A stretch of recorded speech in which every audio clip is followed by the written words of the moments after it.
ಹರೇ ಕೃಷ್ಣ. ಎಲ್ಲ ಕೇಳುಗರಿಗೂ ಶ್ರೀಮದ್ ಭಾಗವತದ ಅಧ್ಯಯನಕ್ಕೆ ಸ್ವಾಗತ. ಭಗವಂತನ ಯೋಜನೆಯಂತೆ ಯಾದವರೆಲ್ಲರೂ ಪ್ರಭಾಸ ಕ್ಷೇತ್ರದಲ್ಲಿ ವಿನಾಶವನ್ನು ಹೊಂದಿದರು ಎಂಬುದನ್ನು ನಾವು ಕಳೆದ ಸಂಚಿಕೆಯಲ್ಲಿ ನೋಡಿದ್ದೇವೆ. ಭಗವಾನ್ ಶ್ರೀಕೃಷ್ಣನು ಏಕಾಂಗಿಯಾಗಿ ಆಳವಾಗಿ ಯೋಚಿಸುತ್ತಾ ಸರಸ್ವತಿ ನದೀ ತೀರದಲ್ಲಿ ಆಸರೆ ಪಡೆದು ಕುಳಿತಿರುವುದನ್ನು ಉದ್ಧವನು ಕಂಡನು. ಆತನ ದೇಹವು ಶ್ಯಾಮವರ್ಣದ್ದಾಗಿತ್ತು, ಆದರೆ ನಿತ್ಯವಾಗಿತ್ತು. ಅದು ಜ್ಞಾನಾನಂದ ಭರಿತವಾಗಿ ಅತ್ಯಂತ ಸುಂದರವಾಗಿತ್ತು. ಅವನ ಕಣ್ಣುಗಳು ಸದಾ ಪ್ರಶಾಂತವಾಗಿದ್ದವು. ಅವು ಉದಯಿಸುವ ಸೂರ್ಯನಂತೆ ಕೆಂಪಾಗಿದ್ದವು. 4 ತೋಳುಗಳು, ವಿವಿಧ ಲಾಂಛನ ಚಿಹ್ನೆಗಳು ಮತ್ತು ಪೀತಾಂಬರಗಳಿಂದ ಕೂಡಿದ ಅವನನ್ನು ದೇವೋತ್ತಮ ಪರಮಪುರುಷನೆಂದು ಉದ್ಧವನು ತಕ್ಷಣವೇ ಗುರುತಿಸಿದನು. ಒಂದು ಚಿಕ್ಕ ಅಶ್ವತ್ಥ ವೃಕ್ಷಕ್ಕೆ ಒರಗಿ ಶ್ರೀಕೃಷ್ಣನು ಕುಳಿತಿದ್ದನು. ಅವನ ಬಲದ ಪಾದಪದ್ಮವು ಅವನ ಎಡತೊಡೆಯ ಮೇಲಿತ್ತು. ಆ ಸಂದರ್ಭಕ್ಕೆ ಸರಿಯಾಗಿ ಅಲ್ಲಿಗೆ ಮೈತ್ರೇಯರು ಬಂದು ತಲುಪಿದರು. ಮೈತ್ರೇಯರು ಶ್ರೀಕೃಷ್ಣನ ಪರಮಭಕ್ತರಾಗಿದ್ದರು. ಮಹರ್ಷಿ ಕೃಷ್ಣದ್ವೈಪಾಯನ ವ್ಯಾಸರ ಸ್ನೇಹಿತ ಮತ್ತು ಹಿತಚಿಂತಕ. ಅವರು ಜಗತ್ತಿನ ಹಲವು ಭಾಗಗಳಲ್ಲಿ ಸುತ್ತಾಡಿದ್ದರು. ಅನಂತರ ಸ್ವ ಇಚ್ಛೆಯಿಂದ ಆ ಸಮಯದಲ್ಲಿ ಆ ಸ್ಥಳವನ್ನು ಬಂದು ತಲುಪಿದರು. ಮೈತ್ರೇಯ ಮುನಿಗಳು ಶ್ರೀಕೃಷ್ಣನಲ್ಲಿ ವಿಶೇಷವಾಗಿ ಅನುರಕ್ತರಾದವರು. ಮೈತ್ರೇಯರನ್ನು ಉದ್ದೇಶಿಸಿ ಭಗವಾನ್ ಶ್ರೀಕೃಷ್ಣನು ಈ ರೀತಿಯಾಗಿ ನುಡಿದನು. ಓ ವಸುವೆ, ಬಹು ಹಿಂದಿನ ದಿನಗಳಲ್ಲಿದ್ದ ನಿನ್ನ ಮನೋಬಯಕೆಯನ್ನು ನಾನು ಗ್ರಹಿಸಿದ್ದೇನೆ. ಆಗ ವಸುಗಳು ಇತರ ದೇವತೆಗಳು ವಿಶ್ವವ್ಯಾಪಾರವನ್ನು ವಿಸ್ತರಿಸುವ ಹೊಣೆ ಹೊತ್ತು ಯಜ್ಞಗಳನ್ನು ಮಾಡಿದರು. ನೀನು ನಿರ್ದಿಷ್ಟವಾಗಿ ನನ್ನ ಭಕ್ತಿ ಸೇವೆಯನ್ನು ಬಯಸಿದೆ. ಇತರರಿಗೆ ಇದು ದುರ್ಲಭ, ಆದರೆ ನಾನು ನಿನಗೆ ಅದನ್ನು ಕೊಡುತ್ತೇನೆ. ನಂತರ ಭಗವಂತನು ಉದ್ಧವನನ್ನು ಉದ್ದೇಶಿಸಿ ಈ ರೀತಿಯಾಗಿ ನುಡಿದನು. ಓ ಉದ್ಧವನೇ, ನನ್ನ ನಾಭಿಯಿಂದ ಬೆಳೆದ ಕಮಲದಲ್ಲಿ ಕುಳಿತಿದ್ದ ಬ್ರಹ್ಮನಿಗೆ ಪ್ರಾಚೀನ ಕಾಲದ ಪದ್ಮಕಲ್ಪದಲ್ಲಿ ಸೃಷ್ಟಿಯ ಆರಂಭದಲ್ಲಿ ನನ್ನ ದಿವ್ಯ ಮಹಿಮೆಗಳನ್ನು ಹೇಳಿದೆ. ಅದನ್ನೇ ಮಹರ್ಷಿಗಳು ಶ್ರೀಮದ್ ಭಾಗವತವೆಂದು ನಿರೂಪಿಸುತ್ತಾರೆ. ಈ ರೀತಿಯಾಗಿ ವಿದುರನು ಉದ್ಧವನಿಂದ ತನ್ನ ಎಲ್ಲ ಮಿತ್ರರು ಮತ್ತು ಬಂಧುಗಳ ಸರ್ವನಾಶದ ವಿಚಾರವನ್ನು ಕೇಳಿ ತಿಳಿದನು. ವಿದ್ವಾಂಸನಾದ ವಿದುರನು ತಡೆಯಲ ಸಾಧ್ಯವಾದ ಅಗಲಿಕೆಯ ಶೋಕವನ್ನು ತನ್ನ ದಿವ್ಯಜ್ಞಾನದ ಬಲದಿಂದ ಉಪಶಮನಗೊಳಿಸಿಕೊಂಡನು. ನಂತರ ಉದ್ಧವನು ಬದರಿಕಾಶ್ರಮಕ್ಕೆ ಹೊರಡಲು ಸಿದ್ಧನಾದನು. ಆಗ ವಿದುರನು ಉದ್ಧವನಲ್ಲಿ ಈ ರೀತಿಯಾಗಿ ಕೇಳಿಕೊಂಡನು. ಉದ್ಧವನೇ, ಪ್ರಭು ವಿಷ್ಣುವಿನ ಸೇವಕರು ಇತರರ ಸೇವೆಯ ಸಲುವಾಗಿ ಸಂಚರಿಸುತ್ತಾರೆ. ನೀನು ಸ್ವಯಂ ಭಗವಂತನಿಂದ ತಿಳುವಳಿಕೆ ಪಡೆದ ಆತ್ಮಜ್ಞಾನವನ್ನು ದಯವಿಟ್ಟು ವಿವರಿಸು. ಅದು ಅತ್ಯಂತ ಯೋಗ್ಯವೆನಿಸುತ್ತದೆ. ವಿದುರನು ಈ ರೀತಿಯಾಗಿ ಕೇಳಿಕೊಂಡಾಗ ಉದ್ಧವನು ಈ ರೀತಿ ನುಡಿದನು. ನೀನು ಮಹಾಜ್ಞಾನಿಗಳಾದ ಮೈತ್ರೇಯ ಮಹರ್ಷಿಗಳಿಂದ ಉಪದೇಶಗಳನ್ನು ಪಡೆಯಬಹುದು. ಅವರು ದಿವ್ಯಜ್ಞಾನವನ್ನು ಪಡೆದು ಪೂಜಾರ್ಹರಾಗಿ ಹತ್ತಿರದಲ್ಲಿಯೇ ಇದ್ದಾರೆ. ದೇವೋತ್ತಮ ಪರಮಪುರುಷನು ಈ ಮರ್ತ್ಯಲೋಕವನ್ನು ತ್ಯಜಿಸುವಾಗ ಅವನಿಂದ ನೇರವಾಗಿ ಅವರು ಉಪದೇಶವನ್ನು ಪಡೆದಿದ್ದಾರೆ. ವಿದುರನು ಉದ್ಧವನನ್ನು ತನ್ನ ಗುರುವೆಂದು ಸ್ವೀಕರಿಸಲು ಅಪೇಕ್ಷಿಸಿದ್ದನು. ಆದರೆ ಉದ್ಧವನು ಆ ಪದವಿಯನ್ನು ಒಪ್ಪಿಕೊಳ್ಳಲಿಲ್ಲ. ವಿದುರನು ಉದ್ಧವನ ತಂದೆಯಷ್ಟು ಹಿರಿಯವನಾಗಿದ್ದನು. ಆದ್ದರಿಂದ ಉದ್ಧವನು ಅವನನ್ನು ತನ್ನ ಶಿಷ್ಯನೆಂದು ಸ್ವೀಕರಿಸಲಿಲ್ಲ. ವಿಶೇಷವಾಗಿ ಮೈತ್ರೇಯನು ಸಮೀಪದಲ್ಲಿಯೇ ಇದ್ದನು. ದೊಡ್ಡ ವ್ಯಕ್ತಿಗಳು ಹತ್ತಿರದಲ್ಲಿರುವಾಗ ತಾನು ಸಮರ್ಥ ಹಾಗೂ ಪರಿಣತನಾಗಿದ್ದರೂ ಉಪದೇಶ ನೀಡಲು ತವಕ ಪಡಬಾರದು. ಇದು ನಿಯಮವಾಗಿದೆ. ಆದ್ದರಿಂದ ಹಿರಿಯ ವ್ಯಕ್ತಿಯಾದ ವಿದುರನನ್ನು ಮತ್ತೊಬ್ಬ ಹಿರಿಯ ವ್ಯಕ್ತಿಯಾದ ಮೈತ್ರೇಯನ ಬಳಿಗೆ ಕಳುಹಿಸಲು ಉದ್ಧವನು ತೀರ್ಮಾನಿಸಿದನು. ಶ್ರೀಕೃಷ್ಣನು ಈ ಮರ್ತ್ಯಲೋಕದಿಂದ ನಿರ್ಗಮಿಸುವ ಸಮಯದಲ್ಲಿ ಮೈತ್ರೇಯನಿಗೆ ನೇರವಾಗಿ ಉಪದೇಶಿಸಿದ್ದನು. ಅವನೂ ಕೂಡ ಅದರಲ್ಲಿ ಪರಿಣತನಾಗಿದ್ದನು. ಉದ್ಧವ ಮತ್ತು ಮೈತ್ರೇಯ ಇಬ್ಬರೂ ಶ್ರೀಕೃಷ್ಣನಿಂದ ನೇರವಾಗಿ ಉಪದೇಶ ಪಡೆದರು. ವಿದುರನಿಗೆ ಅಥವಾ ಇತರ ಯಾರಿಗೇ ಆಗಲಿ ಗುರುಗಳಾಗಲು ಇಬ್ಬರೂ ಅಧಿಕಾರ ಪಡೆದಿದ್ದರು.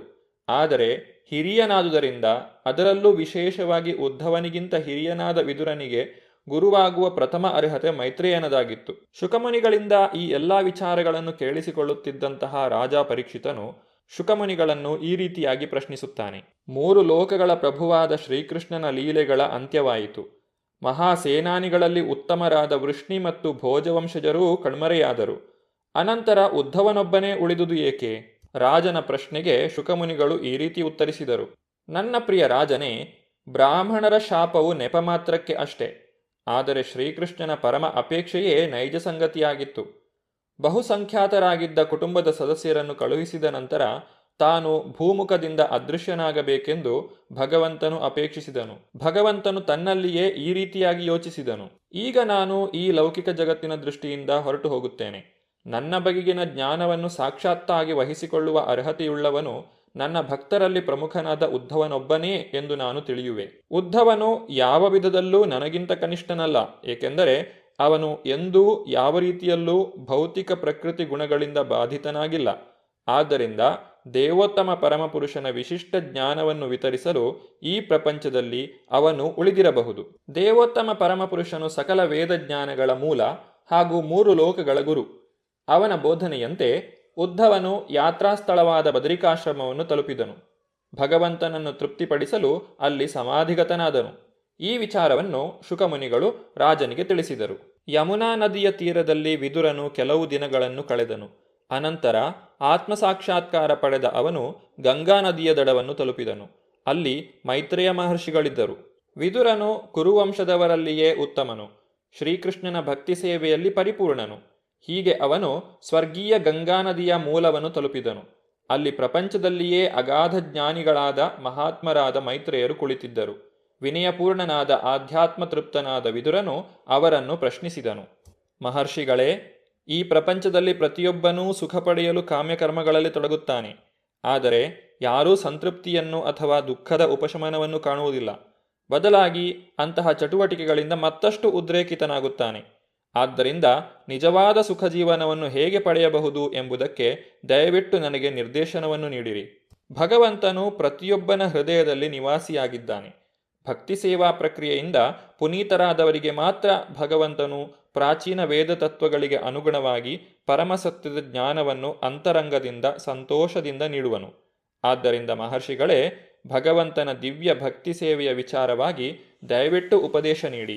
ಭಗವಂತನು ಹೇಗೆ ಅವತಾರವನ್ನು ತಾಳುತ್ತಾನೆ, ಪೂರ್ಣ ವ್ಯವಸ್ಥೆಯ ನಿಯಂತ್ರಣ ತತ್ವಗಳೊಡನೆ ರಕ್ಷಣೆಗಾಗಿ ವಿಶ್ವ ಅಭಿವ್ಯಕ್ತಿಯನ್ನು ಹೇಗೆ ಸೃಷ್ಟಿಸುತ್ತಾನೆ, ಈ ವಿಚಾರಗಳನ್ನು ದಯವಿಟ್ಟು ವಿವರಿಸಿ.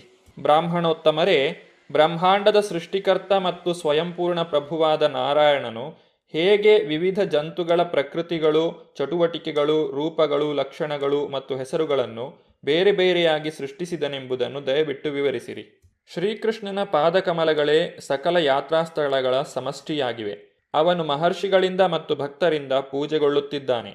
ಅಂತಹ ಶ್ರೀಕೃಷ್ಣನನ್ನು ಕುರಿತು ಸಾಕಷ್ಟು ವಿಚಾರವನ್ನು ಕೇಳದೆ ಮಾನವ ಸಮಾಜದಲ್ಲಿ ಯಾರು ತಾನೇ ತೃಪ್ತಿಯನ್ನು ಹೊಂದುವರು?